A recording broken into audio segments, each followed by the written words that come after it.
we've got a really simple update within documents and contracts that is going to really help you with your compliance on making sure that today's date is automatically selected within your documents and contracts. This feature ensures that the date field in contracts is limited to the current date, enhancing the accuracy and validity of document signing. There are great benefits to this simple update. First of all, this is going to enhance your accuracy. This is going to ensure the date selected by the signer is the actual date of signing, which is going to reduce errors. It's also going to improve compliance because this is going to help maintain compliance by ensuring that the accurate date on the records is the date when these documents were signed. This is also going to streamline your process.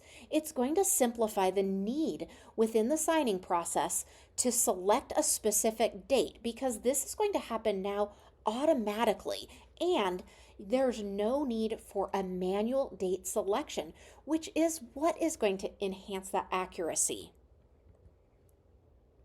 When sending out your contracts to new clients, your business can ensure that the date these contracts were signed is actually the date that they were signed, making it more compliant and accurate, which is crucial for legal and record-keeping purposes.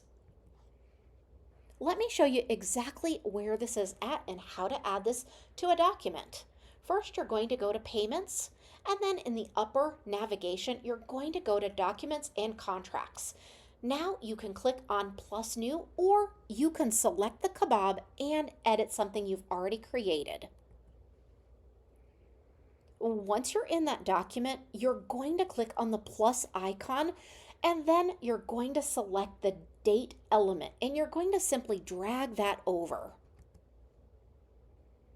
Now, within that date element within the properties, you're going to go to available dates and you're going to select today's date. This is what is going to automatically set everything for today's date when they receive this contract. Now let's go ahead and add the signature element in.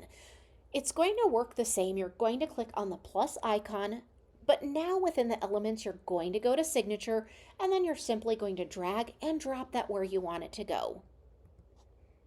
You can choose to enable or disable the signer's name. That is going to be under the properties of the signature. Then you're going to go to placeholder, and you're going to show the signer's name. This feature improves the accuracy and compliance of document signing within the CRM.